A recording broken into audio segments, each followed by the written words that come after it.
పెద్ద హీరోలకు షాకు, చిన్న సినిమాలకు షేకు. 2026 ఫస్ట్ హాఫ్ కంప్లీట్ అయ్యేసరికి బాక్స్ ఆఫీస్ పిక్చర్ పూర్తిగా మారిపోయింది. మరి ఈ 6 నెలల్లో ఆడియన్స్ తో నిజంగా విజిల్స్ వేయించిన విన్నర్ ఎవరు, ప్రేక్షకుల సహనానికి పరీక్ష పెట్టిన లోజర్ ఎవరు? హిట్లు ఫ్లాపుల కంప్లీట్ 6 నెలల బాక్స్ ఆఫీస్ రిపోర్ట్ ఇప్పుడు చూద్దాం. ఫస్ట్ హాఫ్ లో భారీ స్టార్ కాస్ట్ తో వచ్చిన పెద్ది బాక్స్ ఆఫీస్ దగ్గర రికార్డులు తిరగరాసింది. డివైడ్ టాక్ వచ్చినా సరే దాదాపుగా 400 కోట్ల రూపాయలు కలెక్ట్ చేసి ఫస్ట్ హాఫ్ లోనే టాప్ గ్రాసర్ గా నిలిచింది. ఇక ఈ సంక్రాంతికి ఏకంగా 5 సినిమాలు థియేటర్ ముందు క్యూ కట్టాయి. అందులో మన శంకర వరప్రసాద్ గారు అనగనగా ఒక రాజు కలెక్షన్స్ లో దుమ్ము వేపారు. ఇక రవితేజ భక్త మహాశైలకు విజ్ఞప్తి యావరేజ్ దగ్గరే ఆగిపోయింది. ఇక ఎన్నో అంచనాల మధ్య రిలీజ్ అయిన Prabhas the Raja Saab audience mind block చేసింది. శర్వానంద్ నారీ నారీ నడుము మురారికి టాక్ బాగున్నా సరే థియేటర్ అడ్జస్ట్మెంట్స్ లో తేడా కొట్టడంతో పెద్దగా కలెక్షన్స్ రాబట్టలేకపోయింది. ఇలా జనవరి నెల మొత్తం పెద్ద హీరోల హవా నడిస్తే ఇక సెకండ్ మంత్ నుంచి చిన్న హీరోలు దండయాత్ర చేశారు.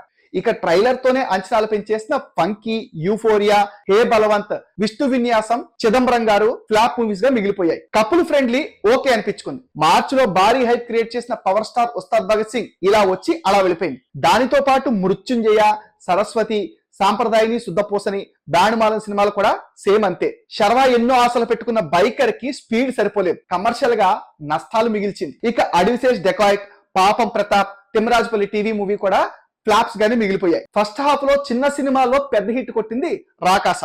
ఇక మేలో వచ్చిన గాయపడ్డ సింహం, జెట్లీ, గోదావరి గట్టుపైన, అగ్లీ స్టోరీ సినిమాలు ఆడియన్స్ ని థియేటర్ కి అయితే రప్పించలేకపోయాయి. ఇక రీసెంట్ గా వచ్చిన సంగీతం, దీవానా సినిమాలు డీసెంట్ కలెక్షన్స్ రాబట్టాయి. సమంత మా ఇంటి బంగారం బ్లాక్ బస్టర్ కలెక్షన్స్ తెచ్చుకుంది. సంక్రాంతి తర్వాత కొన్న ప్రతి ఒక్కరికి లాభాలు తెచ్చిన సినిమా ఏదైనా ఉంది అంటే మా ఇంటి బంగారం అనటంలో ఎలాంటి డౌట్ లేదు. ఏ సినిమా అయినా సరే సరైన కంటెంట్ తో వస్తే ఆడియన్స్ థియేటర్ కి క్యూ కడతారని ఈ 6 నెలల్లో మరోసారి ప్రూవ్ అయింది.